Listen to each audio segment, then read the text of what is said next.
This is Interactive Wrestling Radio. Interactive Wrestling Radio. Interactive Wrestling Radio. Interactive Wrestling Radio. Interactive Wrestling Radio. Interactive Wrestling Radio. Interactive Wrestling Radio. Oh, for us. Featuring the interactive interview. Interactive interview. Interactive interview. Interactive interview. Interactive interview. Interactive interview. Interactive interview. Oh, yeah. Formerly The Blaze. The Blaze. The Blaze. The Blaze. The Blaze. The Blaze. The Blaze. The Blaze. The Blaze. The Blaze. The Blaze rock. You a maniac, so what you gonna do when the Blaze of Mania runs wild on you? On WrestlingEpicenter.com. Wrestling Epicenter. Wrestling Epicenter. Wrestling Epicenter. Wrestling Epicenter. Wrestling Epicenter. The Wrestling Epicenter. Don't get off. Welcome back to Interactive Wrestling Radio. Joining us on the Newsmaker line is an interesting fellow, a person who is the creator of Headlocked, which is a comic book for professional wrestling. Something very interesting because it combines some of my interests. Of course, professional wrestling, and I'm a novice when it comes to comic books. He is Michael Kingston. Are you on the line with us, sir? Yes, I am. How's it going? It's going great. It's a pleasure to have you on. I love doing this old school. I'm not somebody who wants to, brush his hair or anything. So we still do this just audio wise. I appreciate you, allowing me to do this unshowered. You got it. All right. So let's start with the basics, and then we'll get to the more poignant stuff. And that is, when did you decide to blend those two worlds, the worlds of professional wrestling and the comic book world?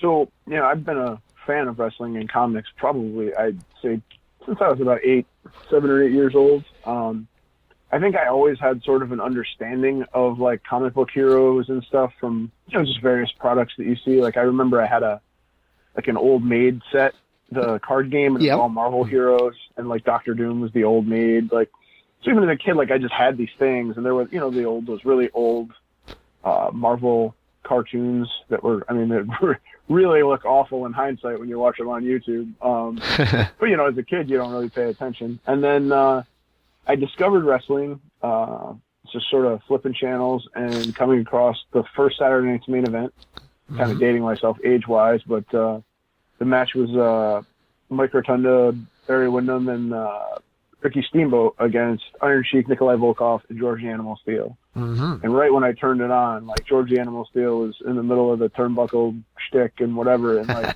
I'd never seen anything like it. Like I was like, what the hell is this? Yeah. And I watched the rest of the show, and I've watched it forever.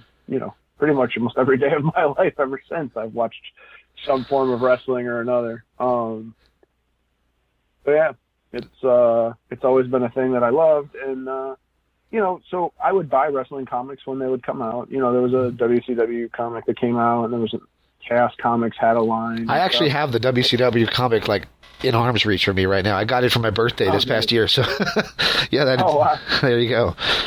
But to me, nobody ever made a comic book. Like it always kind of felt like people were sort of hacking stuff out. Like when wrestling was hot, somebody would buy a license and, just make something. And it never really felt like it spoke to me as a wrestling fan. And at some point, it just sort of became apparent that nobody was going to make the book that I wanted to read. So I decided to make it myself. Mm. So I started Headlocked. I pitched it to everybody in comics and was summarily turned down by everybody in comics. Sometimes brutally so. And this was a while back. It was 2008-ish. And people, there were no wrestling comics at the time, like, other than the occasional attempt at licensed WWE books. And nobody in comics would give me a shot. So I made the book myself. I worked 2 jobs for over a year to pay for my art, my first print run, a couple convention tables. And, I'd sell my backpack at Ring of Honor shows, and all kinds of stuff just to sort of build building an audience. And then Kickstarter became a thing after a few years. And then we started doing Kickstarter, and it kind of blew up from there. Very cool. It's always cool for me to hear the starting points of people being fans, because yours is almost identical to mine. Mine was the last one of 85, which was the first year of Saturday Night's Main Event. I remember I was a kid, I just pulled that little button on the old wooden TVs, and Hulk Hogan and Junkyard Dog were hamming it up in the ring after a win. And for some reason, that was it. I was 4 years old, and for every year since then, every day since then, just like you, wrestling has been part of my life. So, man, it's so cool to talk to someone who's probably around my same age, who has much the same background in terms of being a fan. So that's really, really cool to hear. Well, one of the interesting things that I find to me is, like, as much as everybody on Twitter, Facebook, or whatever obsesses about match quality, I mean, it's characters that bring people to the dance. Right. And almost everybody would admit that. I mean, listen, I love good wrestling matches. I love spectacular matches or whatever, but I think when you're talking about that entry point, it's almost 100% a character. Nobody's like, you know what I mean? Because otherwise, why would you watch the match? You Exactly. know what I mean? Like, you might see a GIF or something and be like, that's incredible. If somebody is like all-time spectacular, like a Ricochet or something like that, like that could be an entry point. But like, I think for the most part, I think it's characters that bring people to the dance, and it always makes me laugh, because I feel like characters are the most foregone thing in this era. And I find that interesting. It is interesting. It is. That's why it's strange. I know a lot of the pure wrestling fans hated Lucha Underground, but at least they were big characters, so I can get into it for that reason. Lucha Underground. Me too. Lucha Underground was one of my favorite things. Like, and it's a shame that they botched it so badly. Not having a legal way for people to watch season 1 before season 2 debuted was, like a critical misstep, and I don't think they ever recovered from it. And then there's just so much money floating around now, and it's just really hard to, if they had let guys wrestle in their Lucha Underground gimmicks on the indies, I think that would have helped. I mean, like, I think Luchasaurus obviously found a way around it, but most of these guys were, not, doing, able to use the things that they were most famous for. And I don't think it did them any favors, and I don't think it did Lucha Underground any favors. That's right. They were too much of a TV company and less of a wrestling company, and they needed to be a little bit more the other way. I agree. I totally agree. So, you mentioned Kickstarter. I was a part of helping one of the Nitro girls do a Kickstarter, and unfortunately I don't think she met her goal. But you just did. So that's awesome news. You met your goal for Headlocked. Basically, what does it mean to you that there's enough people out there willing to reach into their pockets and do this and help your dream continue? I mean, it's the best thing in the world. This is our 6th Kickstarter. We kickstarted 4 issues, 4 trade paperbacks of the Headlock, the main Headlock series, and then we are kickstarting Tales from the Road right now, which are it's an anthology of stories that I co-create with a bunch of famous wrestlers. Mm-hmm. It's the most gratifying thing in the world, because on some level, on a very, very like selfish sort of petty level, I mean, it proves that I was right. When that dude from that comic book company laughed in my face, and the person at a comic book store that said nobody will ever read this. I got some of the most brutal rejections. Oh. And whatever. So on some level, it proves that I was right. But honestly, beyond this, it's just it's so much work. It's so hard. I gained probably 15 pounds during every Kickstarter, just in stress weight, because you've made this thing and you've put it out for consumption. And like right now, like I'm in the worst part of the campaign, because like generally they say you get 30% at the beginning, 30% at the end, and then the middle you get 30%. So you know what I mean? Like it's a big spike, and then it's like a sort of a lull, and then a big spike at the end. Right. So I'm in the week before the last week.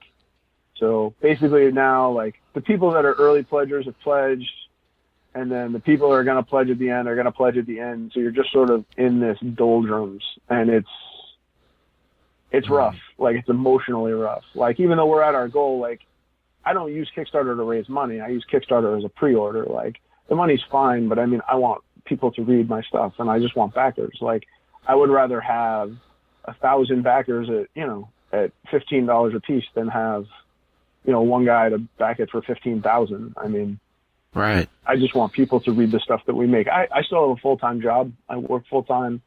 Like, most of the money I raise goes to my artists. It goes to printers. It goes to the machine. You know what I mean? Like, I make more stuff. I've got 2 other titles in addition to these 2 titles that I'm working on. And I feel like we make really cool stuff. Yeah, I saw the Scott like Steiner. I saw the Scott Steiner poster you did at one of the Comic Cons a few years ago, and that was really cool. I would love that thing on my wall. That looks really cool.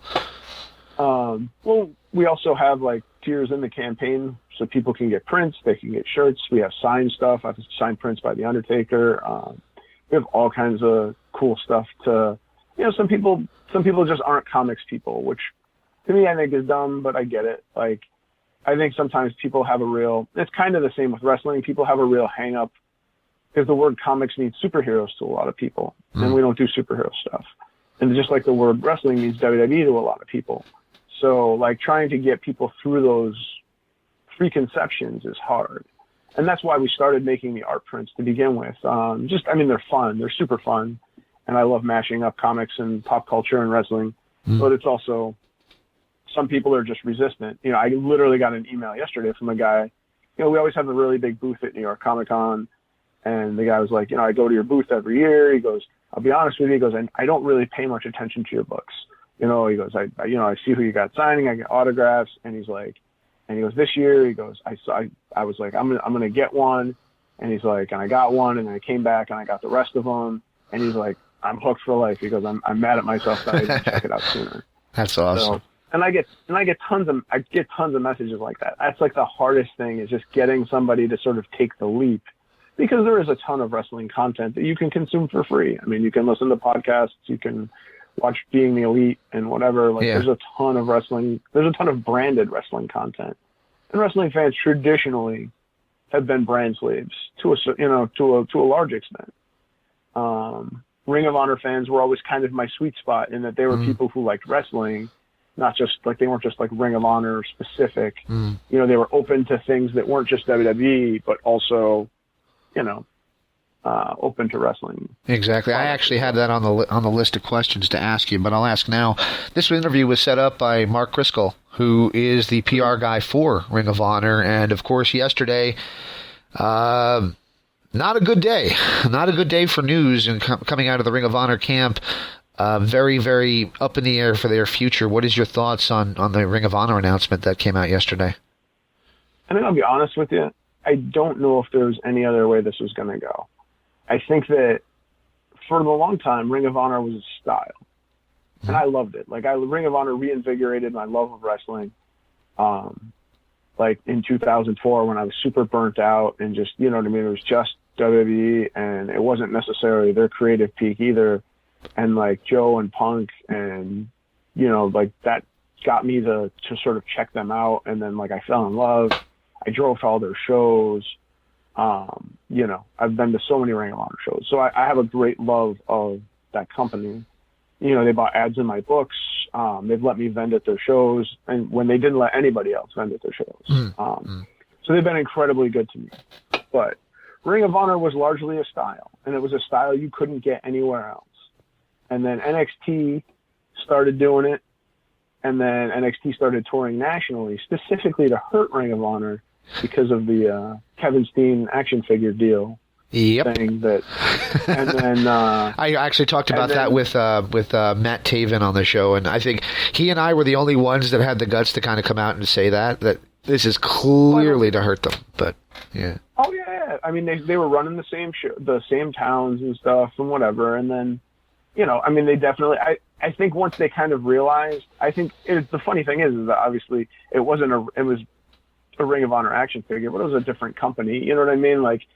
And the guy from that company worked with WWE. Like, he wasn't, like, he could have really held their feet to the fire, and he didn't. Like, so I feel like it was kind of an overreaction. And it happened for a bit, but then they kind of backed off of it, I think. But then, and then AEW essentially, it's a billion guys doing the Ring of Honor style every day. And so the one thing that I don't think, they were more marketed as a style than creative, and I don't think that they had a strong enough creative team to offset when everybody else started just doing doing their style. I think they had the New Japan thing to hang on to for a little while, and then when that fell through, I think, I think that there were things that they could have done differently, but I mean, there's so much money in the game right now, and I don't think people understand the levels of, how much money's in the game. Yeah. I mean, I'm under the impression that,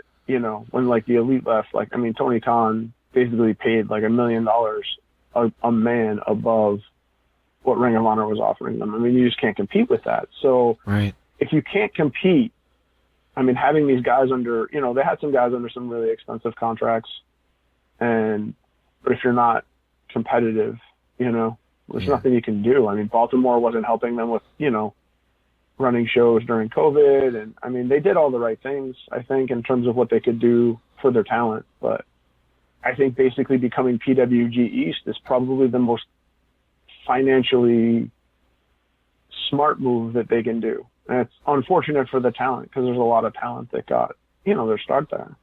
But they just weren't going to be able to compete with the 10 hours of WWE and AEW TV that we're on every week. That's true.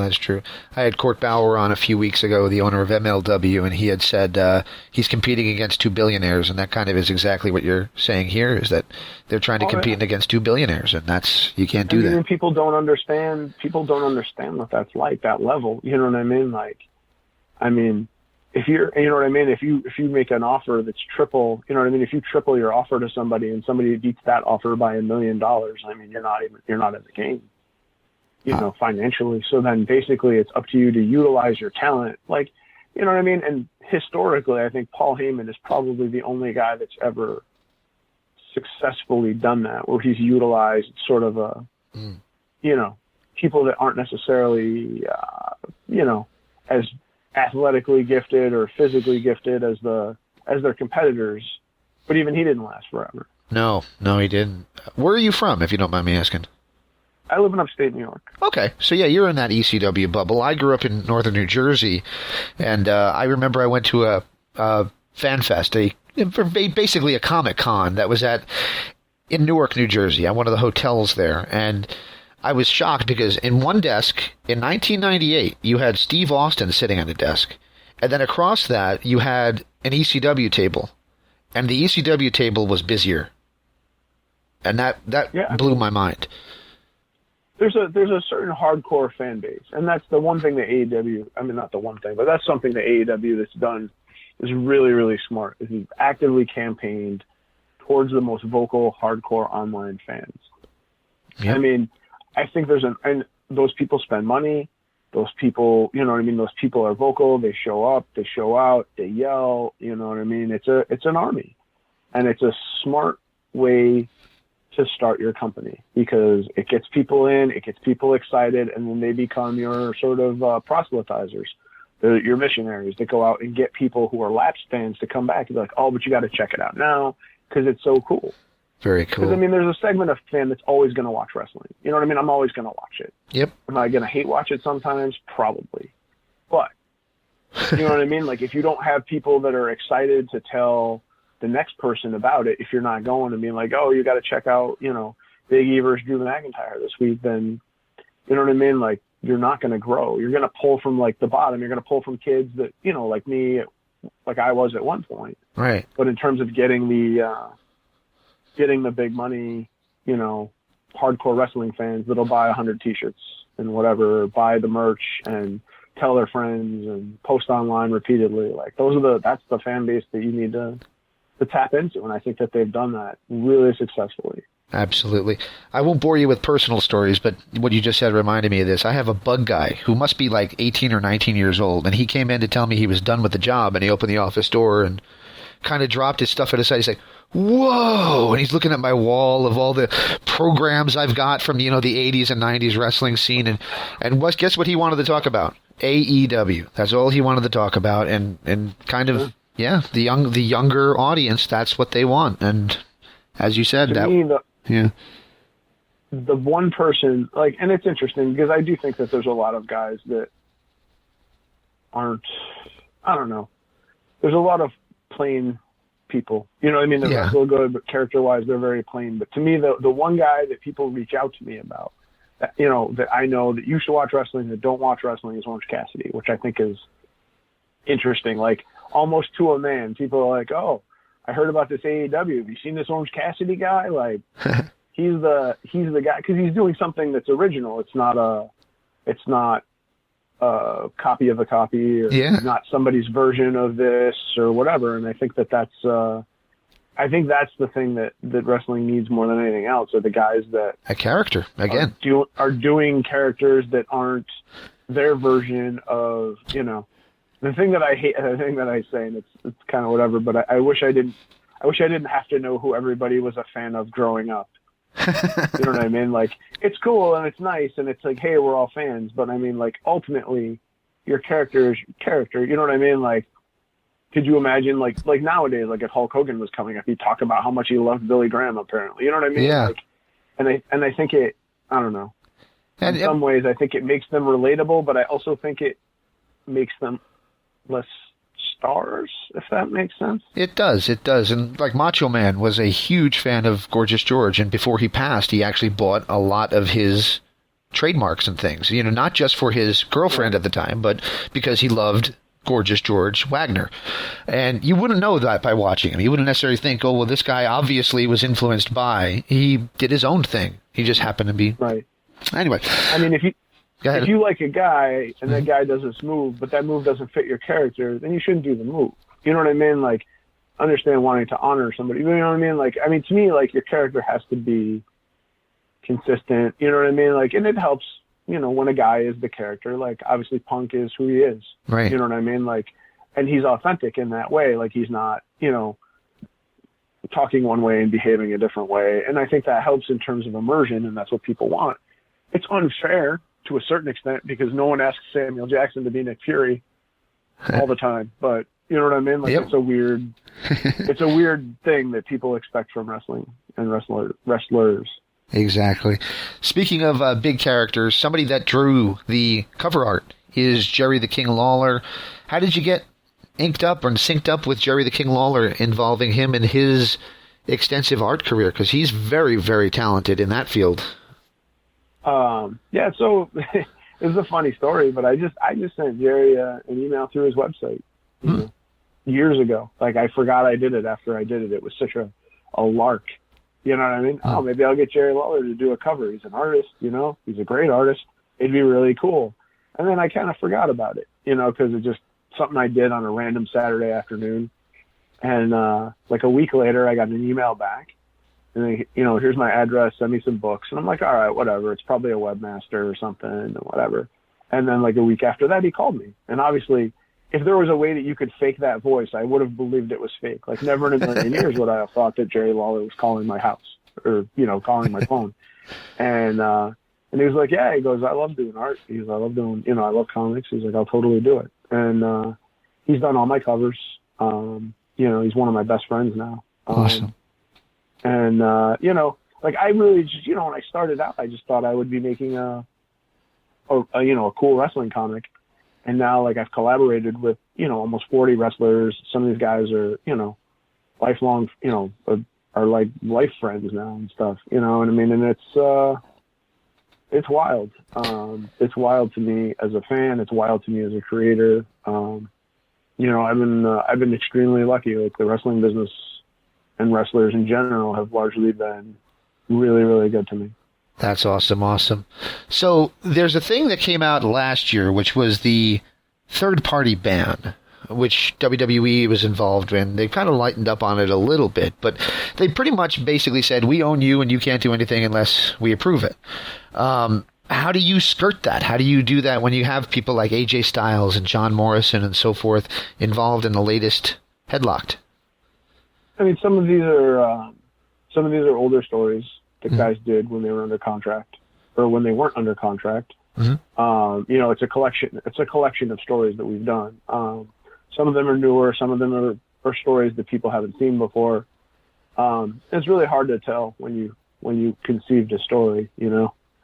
And for the most part, I mean, honestly, everybody's been pretty good to me in terms of not, I don't really get chased by the copyright police or anything. I've been, I don't know if that's because Lawler's involved or whatever, but nobody really gives me a hard time. And I know almost, probably 90% of the roster from coming up on the indies, Yep. So it's easy. I mean, I don't know. You know what I mean? And again, I'm not getting rich over here. You know what I mean? Like, I'm still working a full-time job, just trying to make comics and, make some cool shit. And, hopefully we can, keep doing it. I'll do it as long as people allow me to. Very cool. Do you mind if I ask you just a few more questions before I let you go? Yeah. By all means. Okay, cool. So I've listened to a few interviews to get kind of a feel for everything, and something you've said a few times is that Comic-Cons, and I think you might have even said it in this interview, Comic-Cons didn't want wrestling. They were pretty adamant that they didn't want anything to do with wrestling, so you kind of snuck Jerry Lawler in as just an artist.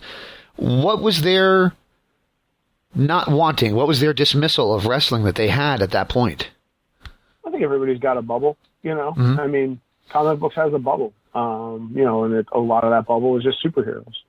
And, I think, you have an older, to a certain extent too, the guys that run cons are older cons, they're older school superhero fans. They probably have the, and wrestling is a very love it or hate it kind of thing. Yep. So all it takes is one guy who runs a show who doesn't like wrestling or doesn't, the resistance I met when I first started Headlocked from comic book companies was insane. And people told me wrestling fans don't read, wrestling comics don't sell, no one's ever going to read this. I mean, I heard all that stuff from everybody. And so there's a real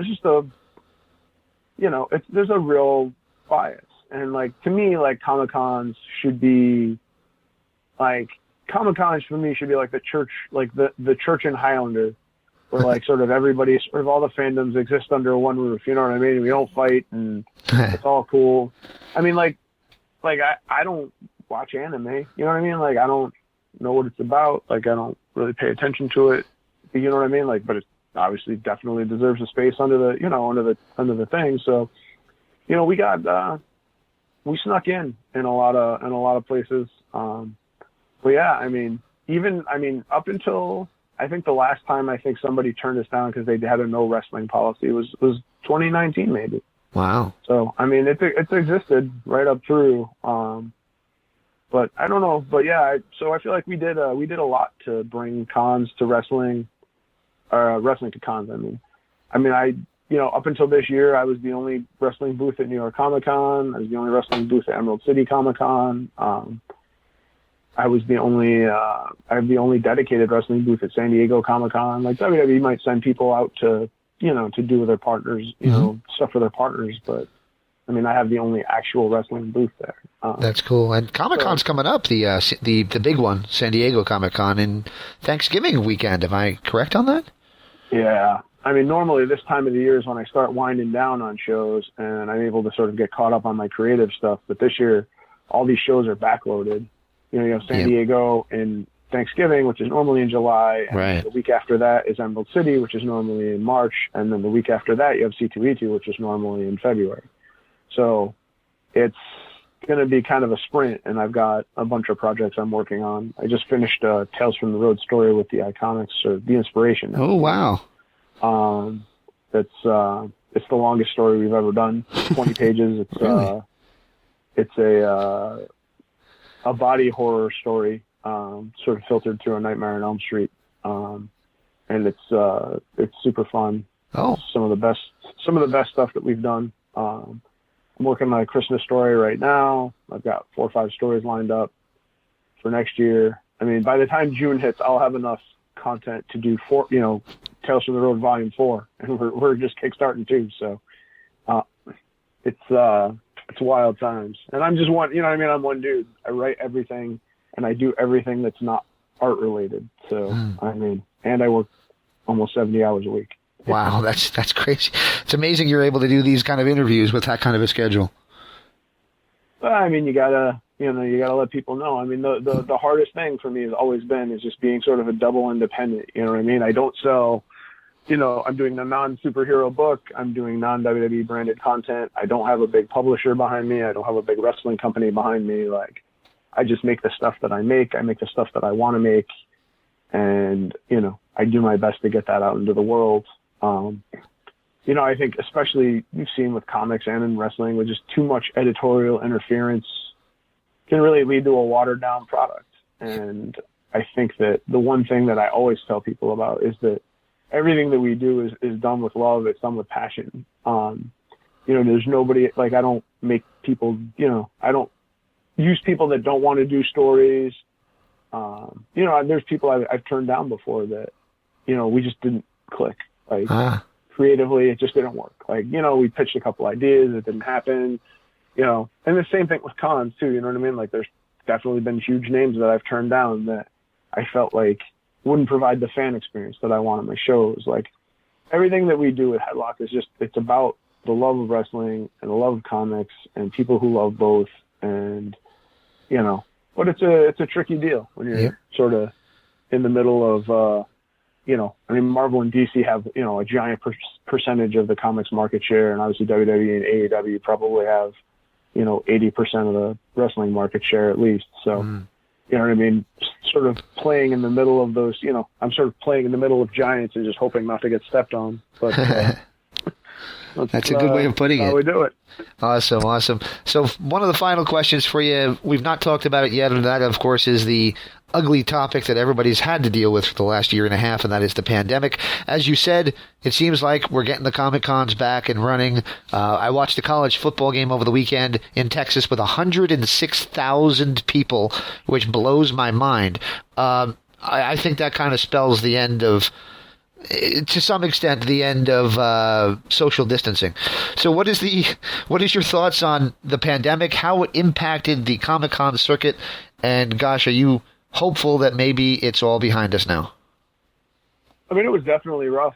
It was definitely rough for me. I do, 25 to 40 shows a year, depending on, what kind of time I can get off from work and what the shows are and where they're located. So, I mean, that's a big chunk of my revenue. And that hurt a lot. The other thing that sort of hurt, obviously, is while everybody else is kind of shut down, you know what I mean? WWE and AEW weren't.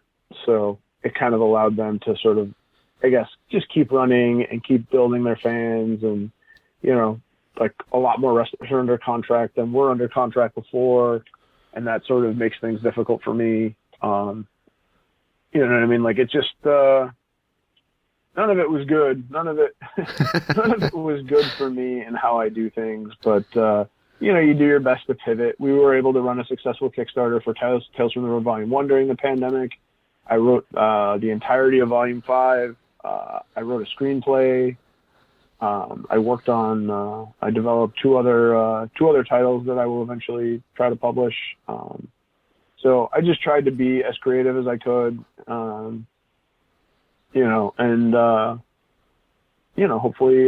hopefully we keep moving in the right direction. Awesome. We've got 14 days left to go in the campaign as of today. Yep, that was my next question. Where can folks go to the Kickstarter and donate? You can find links on all of my social media, which is Headlock Comic, or you can just go to Kickstarter and look up Headlock Tales from the Road.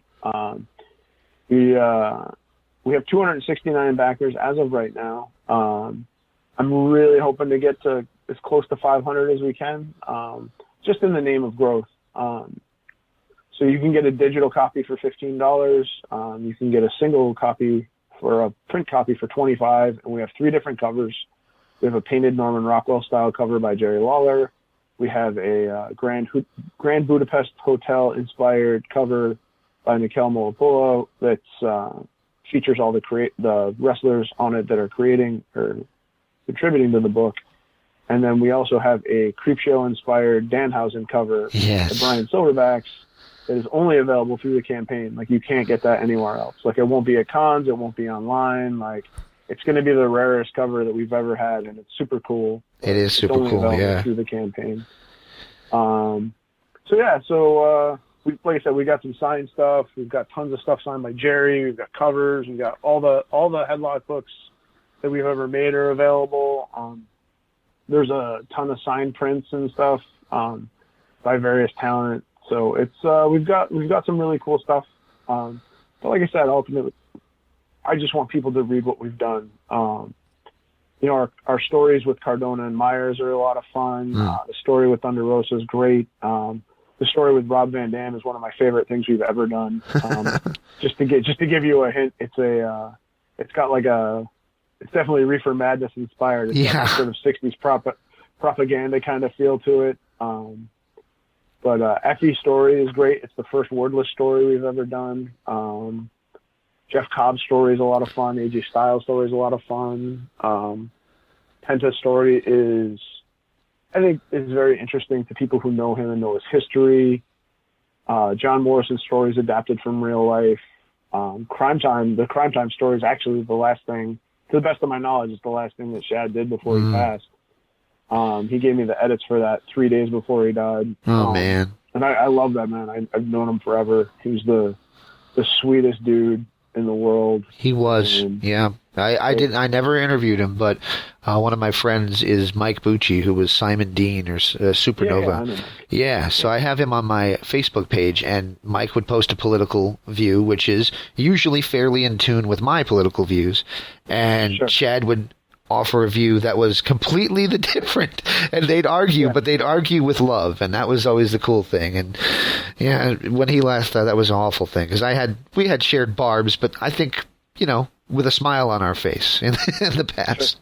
So there you go. Yeah, he was one of the best dudes, man. Like he was always hustling, always doing stuff, but like helping people along the way, but never broadcasting it. You know what I mean? Like when he died, like all these people are like, oh, Shad did this for me and Shad did that for me, and you know what I mean? Like he was just like this, you know, there's a lot of people that do a lot of nice things for people in wrestling, but they're also very public about it.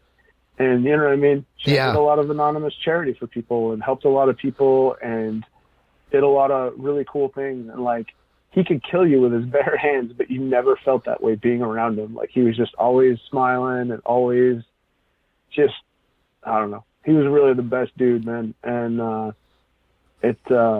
glad that we got to do something. But it just, you know, I mean, I'd trade it in a minute to fucking, you know, have him back. Oh, man. Well, I got to tell you, I'm looking forward to getting my hands on a copy of this, and I wish everybody the best of luck at your Headlocked, and thank you so much for taking this much time. I said 20 minutes, and I think we went pretty well over that, but I appreciate you taking as much time as you did to do this, though. Yeah, of course. No, I appreciate you having me on, man. Before I let you go, I don't know if you have done many of these or not, but I'm going to ask you, do you mind if I ask for a liner, just saying this is Michael Kingston, and you're listening to the Wrestling Epicenter? I can absolutely do that. Do you want me to do the whole Wayne's World-ish countdown for you? Yeah, whatever works. All right, we'll do in 5, 4, 3, 2. This is Mike Kingston, the writer and creator of Headlocked Comics, and you're listening to the Wrestling Epicenter. And now we shamelessly name drop from our history. The Wrestling Epicenter would like to apologize for the following. All right, everybody.